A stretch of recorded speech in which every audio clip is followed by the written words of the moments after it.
여러분, 연봉 1억 노조가 총파업하겠다며 붉은 띠를 둘렀다. 이게 사실일까요? 여러분, 이거 진짜 사실입니다. 제가 하도 어이가 없어서 이게 웃음까지 나옵니다. 여러분, 이거 한번 보세요. 4대 시중은행 직원 1인 평균 연봉이에요. 1억 550만 원입니다. 엄청나게 받죠. 게다가 요즘 말입니다. 오후 3시까지밖에 일을 안 해요. 9시 반에서부터 시작해서 오후 3시까지밖에 일을 안 하잖아요. 이게 주 52시간도 안 한다는 이야기예요. 그런데도 연봉이, 평균 연봉이 1억 550만 원이에요. 와, 장난 아닌. 저는 은행의 연봉이 이렇게 많은 줄 몰랐습니다.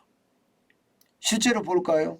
2019년만 하더라도 1억이 안 됐습니다. 2019년에 9,550만 원이었어요. 2020년에는요, 9,800만 원이었습니다. 그리고 2021년에 1억 550만 원이에요. 그러면 2022년 올해는 어떨까요? 1억 1,000만 원 넘겠죠, 당연히. 지금 임금 인상 해달라고 하니까 말입니다. 이게 은행마다 또 다 다릅니다. 은행마다. 4대 시중은행을 평균을 해서 직원 1인당 평균 연봉을 보니까 1억 550만 원인 거예요. 은행별로 한번 볼까요? 은행별로 보면 산업은행은요, 1억 1,000입니다. 1,370만 원이고요. 국민은행은 1억 1,200만 원. 부산은행은 1억 900만 원이고요. 신한은행은 1억 700만 원입니다. 하나은행도 1억 600만 원이고요. 수출입은행도 1억 523만 원. 심지어 대구은행도 1억 500만 원이고요. 경남은행도 1억 100만 원입니다. 대단하죠? 억대 연봉들 엄청나게 받고 있는 겁니다. 그런데도 말입니다. 그런데도 파업하겠다는 게 지금 금융노조의 이야기. 그런데 여러분, 파업하겠다는 내용을 보니까 아마 어떤 분들도 굉장히 섭섭할 겁니다. 왜냐하면 물가 상승률만큼 5.2% 임금 인상해달라. 지금 이렇게 이야기하는 거고요. 더 심각한 것은요. 여러분 보세요. 임금 삭감 없는 주 36시간 1년간 시범 실시하자 이렇게 이야기합니다. 아니 여러분, 지금 전 국민이 지금 경제 위기로 고통을 앓고 있습니다. 우리가 은행 볼일을 보려고 하더라도요. 3시 반이면 끝나기 때문에 3시만 사실상 끝나요. 3시. 오후 3시만 끝난다고요. 일이. 일을 볼 수가 없어요. 일을 볼 수가. 게다가 뭐 점심시간도 일을 안 한다고 하잖아요. 물론 요즘 가니까 점심시간은 일을 하더라고요. 그렇지만 주 36시간을 일하겠다. 지금 같은 위기 시기에 참 답답하죠. 진짜 답답합니다. 그리고 더 웃긴 거는 점포 폐쇄 전 주민과 노동자들의 의견 청취 의무화. 이게 무슨 말이에요? 저는 무슨 말인지도 솔직히 모르겠어요. 게다가 산업은행 부산 이전 추진 중단.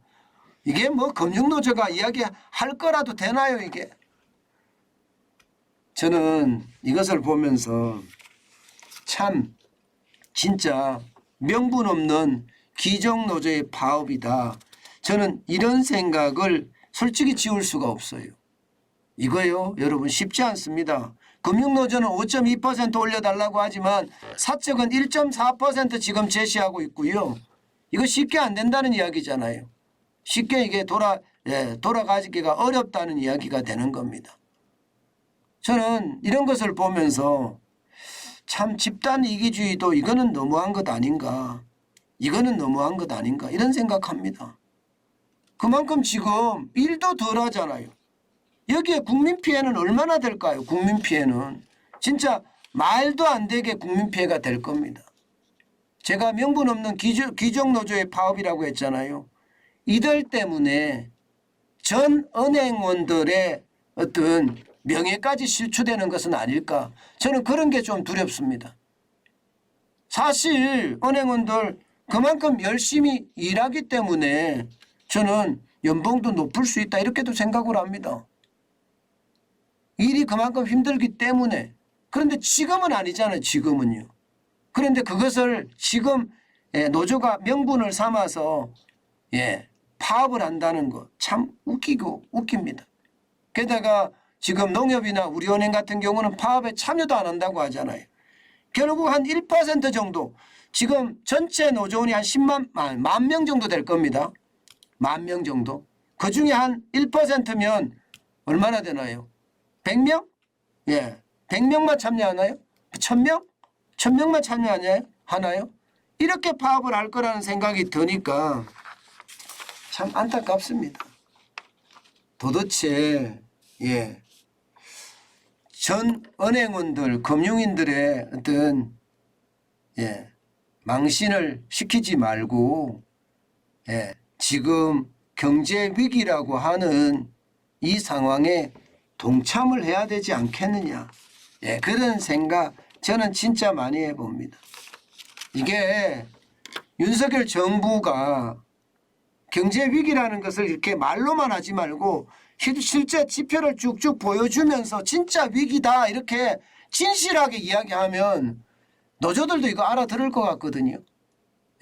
그런데 지금 윤석열 정부가 지금이 위기인지 아닌지, 위기가 아니다 자꾸 이렇게 이야기하니까 거기에 대한 두려움이 좀 있는 것 같아요. 제가 계속 이야기하잖아요. 대통령 담화를 통해서 지금 우리가 경제 위기라는 사실을 전 국민에게 알리고 모두가 한마음 한뜻으로 이렇게 모을 수 있는 그런 게 필요하다고 제가 여러 번 말씀을 드리고 있는데 참 이런 걸 보면 말로만 자꾸 위기라고 이야기하니까 뭐 위기인 줄 모르는 거죠. 그래서 이런 문제가 더 커지는 것은 아닐까. 저는 그런 생각 많이 해봅니다. 제발 함께 살 수 있는 그런 공간이 마련됐으면 좋겠어요. 나만 살자고 생각하지 말고 말입니다.